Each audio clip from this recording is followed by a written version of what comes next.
Another slow start and an underwhelming performance leads to a 4-1 loss at the hands of the Toronto Maple Leafs. Let's talk about it next on Locked On Stars. Your Locked On Stars, your daily podcast on the Dallas Stars. Part of the Locked On Podcast Network. Your team every day.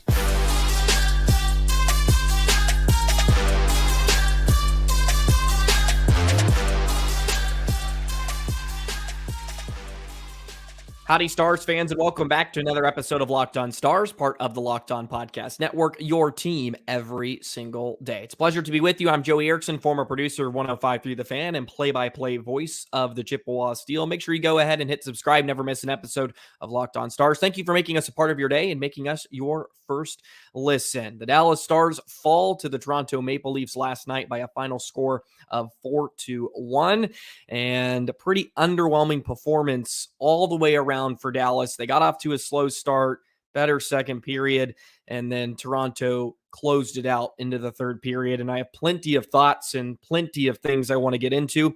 But first, today's episode is brought to you by Sleeper. Download the Sleeper app and use promo code LOCKEDONNHL to get up to $100 match on your first deposit. Terms and conditions apply. See Sleeper's terms of use for details.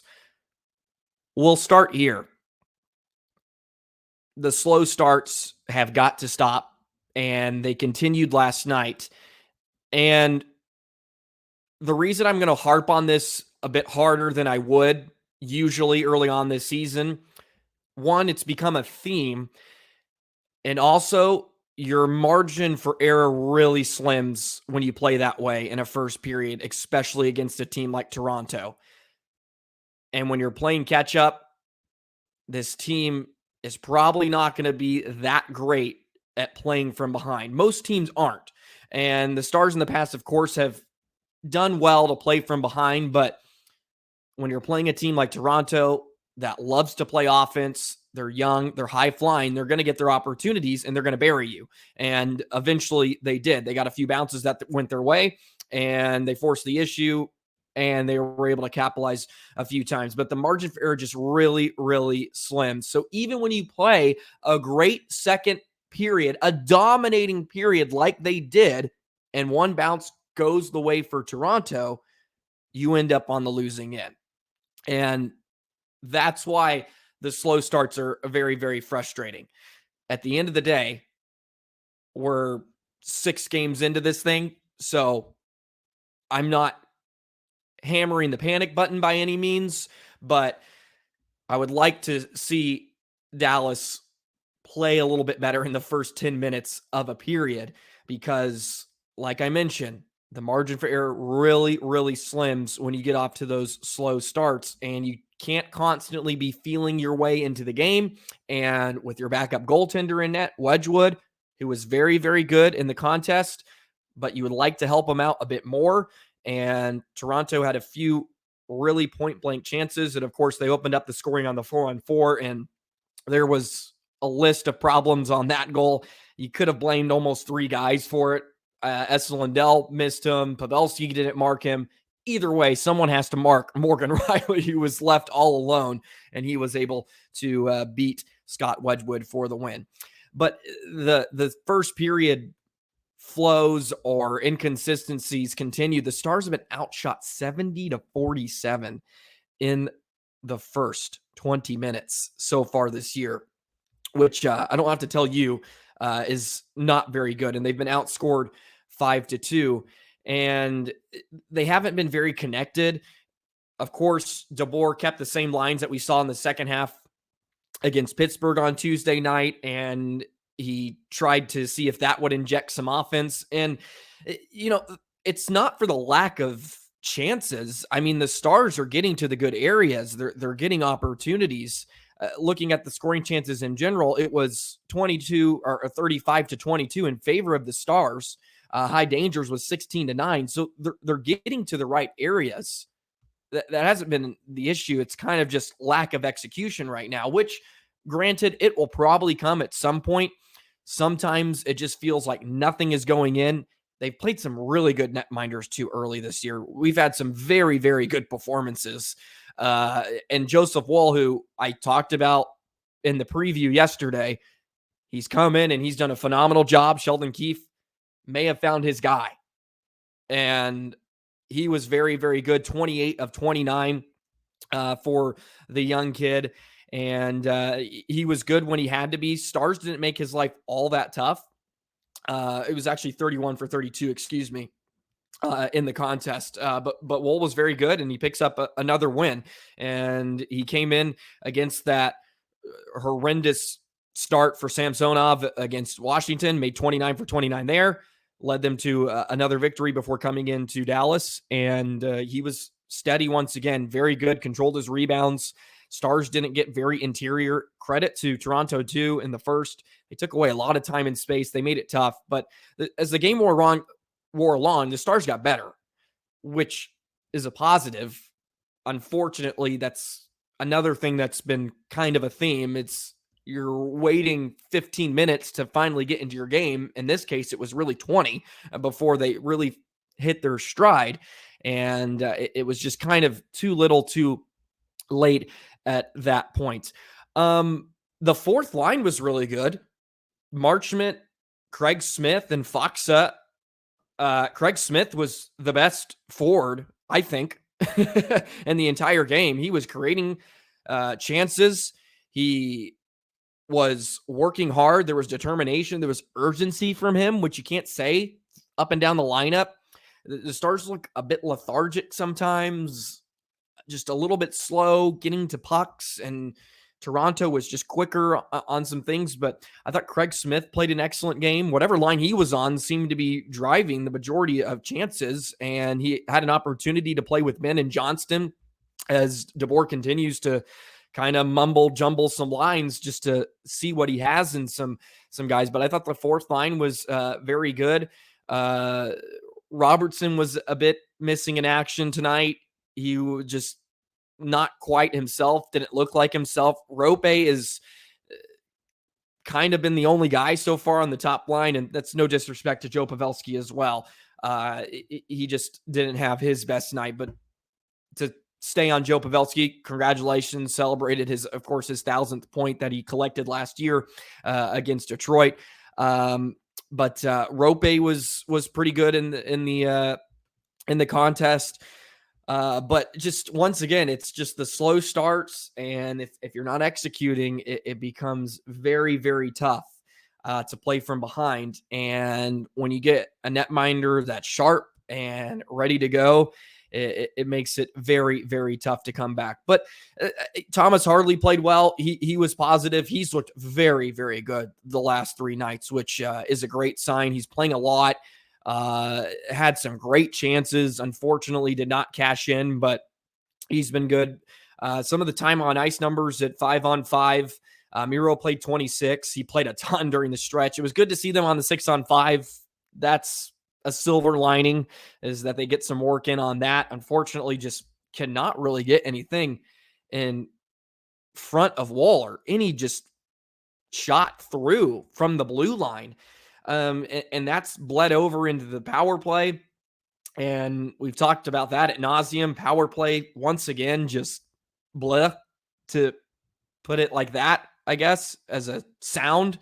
Just they've struggled to make tape-to-tape passes into the zone. And maybe they're just making that extra pass right now, and they haven't been able to get shots through that first layer of defense either, and not really jumping on second chance opportunities so far. And when they really needed a power play goal, when they went down 3-1, they end up getting a pretty soft call against, what was it, Klingberg or Tavares? It was Klingberg that went to the box for it. And when they really needed one, just could not get the goal they needed. And that was something they were so good at last year. When they had to have one, they got it. And right now, it hasn't been there. So the coaching staff has to go back to the drawing board there because just nothing's working so far. And you look at the heat map too on the power play, they're just nowhere near the net. It's a lot of perimeter work. And of course, they want to get Robo involved. Robertson's being taken out. If it's a man of it, he's being taken out of the equation.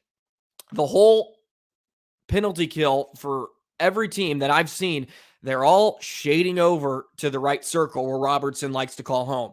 This is like Ovechkin treatment almost, where, yeah, you're not going to get 48 this year. You're not going to get 50. You're going to have to do it 5-on-5 because we're not going to allow you to tee off on the man advantage. And they're all shading that way. And they have Rope over on the left side, but it's not really on his off wing. So that one-timer ability is not there. And Miro's having trouble getting shots through right now. Ton of block shots, 23, I think, for Toronto.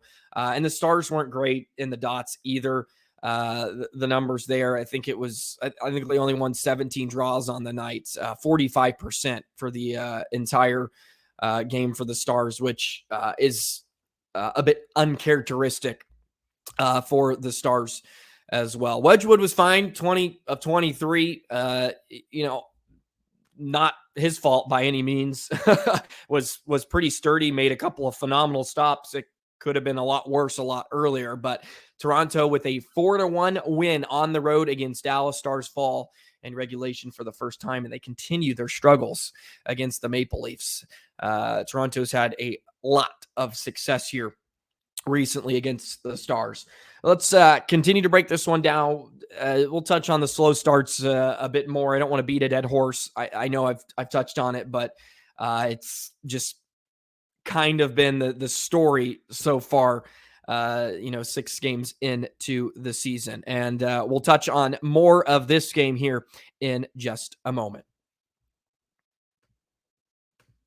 Today's episode of Locked On Stars is brought to you by Parkview Advance. As a business owner, you realize there are times when receivables might fall behind, but that doesn't mean you need to fall behind on vendor payments, payroll, or rent. For more than 25 years, Parkview Advance has helped businesses secure working capital. From $5,000 to $1.5 million, Parkview Advance can improve your working capital in as little as 24 hours. It's much easier process than you might imagine. You can invite the many entrepreneurs. We want to invite the many entrepreneurs that are Locked On NHL fans to learn more by calling at 203-675-0071, 203-675-0071, or go to parkviewadvance.com. If your business needs working capital, call Parkview Advance today. Parkview Advance, helping businesses with working capital. Go to parkviewadvance.com. Today's episode of Locked On Stars is also brought to you by Jase Medical. The Jase case, you've heard me talk about it before, a personalized emergency medicine kit that contains 5 essential antibiotics that treat the most common and deadly bacterial infections. You can also customize your case and add additional life-saving medications based on your unique needs. Customizability for your Jase case, dozens of add-on medications, and you can choose the medications that best fit you and your family's unique needs, right? We're all different. We're all different human beings. Our bodies are all different. You need specific medications sometimes, and they're continually working to expand their medication offerings and their most recent efforts as well. They've added ivermectin as an option in the Jase case. You can get yourself one, or you can get one for your friends or family. You can buy them a gift card, and your loved ones can get a Jase case of their own. And you do that by going to jasemedical.com and enter code Locked On at checkout for $20 discount on your order. That's promo code Locked On at jasemedical.com. Alrighty, back here on Locked On Stars. Thank you so much for making us a part of your day. Go ahead and subscribe. We're almost at 2,000 subscribers. We can get there before the end of the month, the start of November. That would be phenomenal. I hope everybody's ready to enjoy your weekend. Couple days off for Dallas before they jump back on the saddle and take on the Columbus Blue Jackets. And that is a great opponent to have a bounce back game against. Hopefully they do. Let's dig into this game a little bit more as the Stars fall to the Maple Leafs by a final score of 4-1. And I mentioned the slow starts and how the Stars have been a bit lethargic in the first 10 minutes or so, just slow to get to their game. And it's been a problem, and it's just kind of bleeding into every part of their game. And it's kind of bled into the power play where it's just not as fluid. They're not as rapid. They're having trouble getting opportunities off the rush on the man advantage, which is something they were so good at a season ago. And they're just really, really struggling to capitalize there. And then the penalty kill finally broke down for the first time. It was going to be tough with Toronto. You give them a 4-minute double minor on Hakanpää for the high sticking, and then you give up your first goal on the penalty kill thanks to Tyler Bertuzzi, a nice tip in front of Wedgwood to beat him. But that personnel for Toronto is phenomenal. They were at 35% coming into the game, and it was going to make or break you tonight, and they got the insurance goal they needed. And then when the Stars went on the power play, unable to cash in when they needed it. Just some more of the numbers to just kind of look into, ones that maybe be a bit concerning, I guess you could say, in the long run. Just some of the analytic numbers, at least the Corsi percentage. This line didn't play very much, just 3 minutes, but it actually has Marchment, Fox, and Dellandrea at 75%. Their Corsi for percentage. So Marchment was actually really good. It was his best game of the year. He cashed in. It was good to see him finally get on the board, his first goal of the season. And right now that looks like a trio that is going to work for now. He was playing a bit more direct. He was creating turnovers, creating havoc, and an excellent pass by Matt Duchene too. Can't forget about him, assisting back-to-back games for Matt Duchene. Beautiful little move into the offensive zone, lays it off, and Marchment buries it for the only goal. And unfortunately, that was the only really time it felt like the Stars came in and got Woll moving from side to side, moving laterally, and then they beat him. Other than that, it was a lot of shots from distance and perimeter work. And Woll was very, very good in limiting rebound and opportunities. Just not a lot of chances kind of in that 10-foot radius for Dallas at all in front of Woll, and it comes back to bite them. Scoring chances, though, they outnumbered the Maple Leafs 35-22 total, and I'm sure the majority of those, and a lot of them in the third period especially, came with the 6-on-5. In Toronto, once they got their third goal, they're not really looking to go up, so they're going to play a different style of game. The Stars were going to give them all they had, and they still couldn't bury one. It's hard to say it's the lines are bad or they're not working, because the lines I feel have worked. It's just you're not scoring. and it's easier said than done every time. But I've liked Zadonov with Duchene and Seguin. I think Seguin played a heck of a game. Ben and Johnson, I think, can really play with anybody. I don't really think it matters who you put with them. Johnston has probably been the most consistent forward so far this season, and I think you can plop anybody with them and they're going to get their chances. And that's why it's tough for me to come on here and be like, oh man, the offense sucks. Like, yeah, they're not scoring at the rate they would like. I understand that.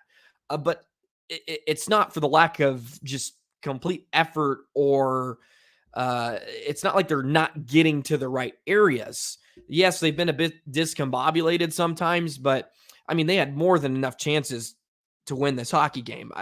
I don't think that was a ton of issues. Toronto was just a better team flat out, though. They were flat out the better team. The first period was all Toronto. Stars kind of returned the favor in the second, and then in the third, Toronto played an excellent game with a lead. I mean, they shut it down. They got great goaltending, and they had great opportunistic offense. When they got their power play, the 4-minute, they cashed in, and that's what a good team's going to do. And really, the Stars were outplayed. And Dallas, you could say, has been outplayed in a lot of their games. It's been very underwhelming for the first 6. They haven't played that great. They took a right step against Pittsburgh, and they had a good period. But as we all know, good periods aren't going to win you hockey games, and that's just kind of what's been the story of it so far. And as I've said, the margin for error just slims to zilch when you get off to a slow start. Toronto gets a lead. You're playing from behind. Yeah, and you have to do all that work to equalize it, and you're having a phenomenal second period. It feels like you should be up. You feel like you deserve to have the lead hanging into the third. Toronto gets the puck in deep, takes a weird hop, boom, boom. Matthews, Marner, count it every single day of the weekend, tight like that. And then Marner beat Wedgwood. So that's the end of my gripes there with the slow starts and everything else. Let's wrap this one up. Talk a bit about, the execution some more and just some more overarching opinions and observations. And then we'll wrap up this week, and we're going to turn the page to Monday. Okay. It's a good thing we have a weekend. We can dissect this. We'll chew on it. And the Stars will be back on Monday to face the Columbus Blue Jackets. So, and we'll get into that in just a moment. Today's episode of Locked On Stars is brought to you by Sleeper. A new NHL season brings all sorts of possibilities. Jason Robertson, not off to a good start, but he could score 50 goals. Also, the Stars could hoist the Stanley Cup. And you could win big by playing daily fantasy hockey on Sleeper, the official daily fantasy app of the Locked On NHL Network. Sleeper is our number one choice for daily fantasy sports and especially daily fantasy hockey, because with Sleeper, you can win 100 times your cash in daily fantasy hockey contest.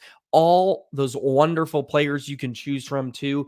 You can pick Sagan, you can pick Robertson, Hintz, McDavid, who's hurt right now, but Ovechkin, Crosby, you can pick anybody. And all you got to do is pick more or less in certain statistics like goals, assists, saves. Also, you can play the NFL, you can play NBA with the Mavericks starting up, the NBA in general, World Series in town. You only had about 1 week left to play some Major League Baseball, but you have all those different opportunities to win 100 times your bets.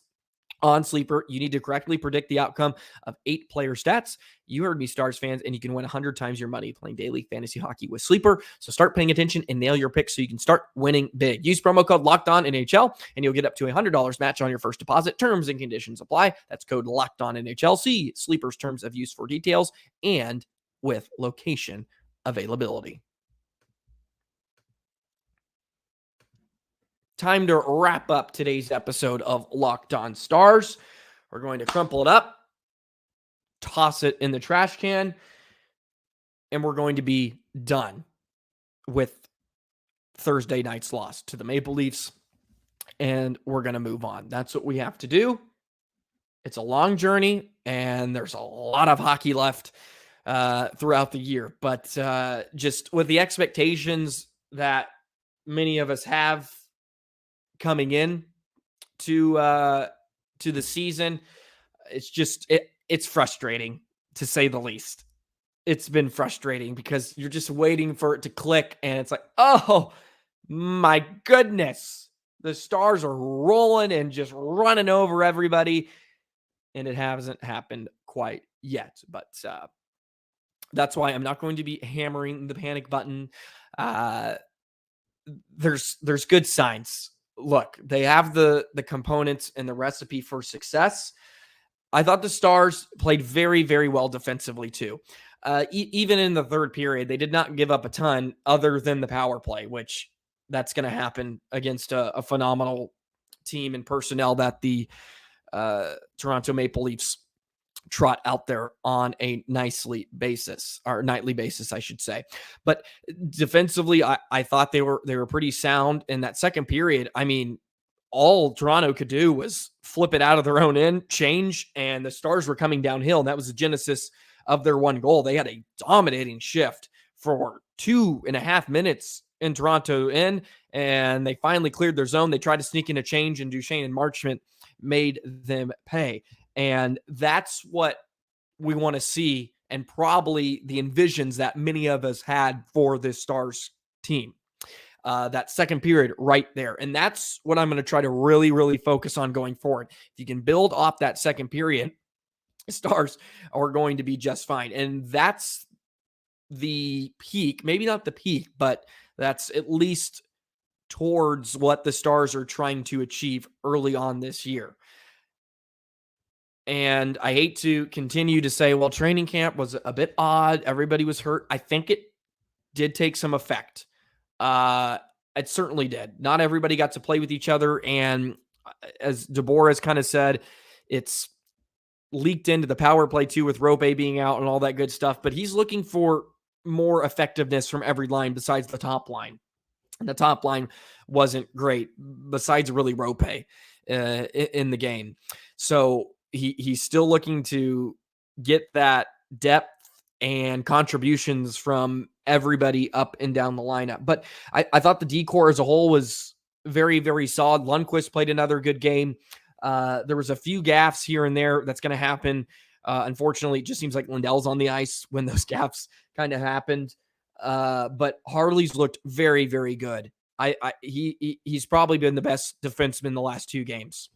He's made a lot of phenomenal plays. He's a lot more comfortable than he looked early on, like the first couple of games. He just looks comfortable. He's using his speed. He's jumping up in the rush. He's creating chances. And he could have had a couple. He should have at least had one against Woll, but Woll was phenomenal too. And maybe I'm a bit harsh in my words and stuff throughout the year. It's just kind of built up to this point is the reason why I feel like I'm venting. But Toronto could feel the same way, that they played not that great, and really they got a power play in the third, and that really helped them win along with their goaltender. So, there's 2 sides you could think about this, which you can kind of feel like in any hockey game. But I feel that Toronto probably is saying, man, we didn't play our best hockey and we beat this Stars team 4-1 and they dominated us in the second period. So, a couple more bounces go your way and you're coming out of this thinking a whole different way. But really through the first 5 games, the Stars record has been good, but the hockey hasn't been all that great.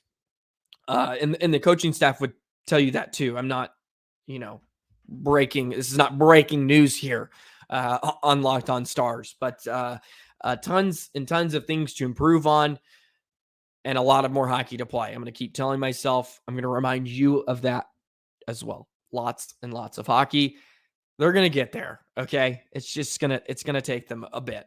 But they're going to get there, and we're going to have a lot of fun here in just a bit, and a chance to bounce back on Monday against the Columbus Blue Jackets. Young team, not very experienced. And you have a chance to go in, bury them and get back on the right track. That's all you can hope for. Stars have been great after losing games. Otter, of course, did not play, but Otter will be back. He's going to be fresh and ready to go. He's been spectacular. So I expect nothing less of Otter on Monday. That's going to do it for Locked On Stars today. Thank you so much for joining me on this Friday. Enjoy your weekend. Have a ton of fun. Throw this loss away and get ready. Come in with a clear head for Monday night. You can follow me on the Twitter thing at JoeyTheJet19. Make sure you go ahead and hit subscribe as well. Locked On Stars, free and available wherever you get your podcast and on YouTube. Thank you guys so much once again. I'm going to have a busy weekend of hockey once again. The traveling, the bus rides are tons of fun. So I get another bus ride this weekend. We will see you all once again on Monday. We'll preview the Blue Jackets. Won't want to miss it on Locked On Stars. Thank you so much once again. Enjoy your weekend, and so long, Stars fans.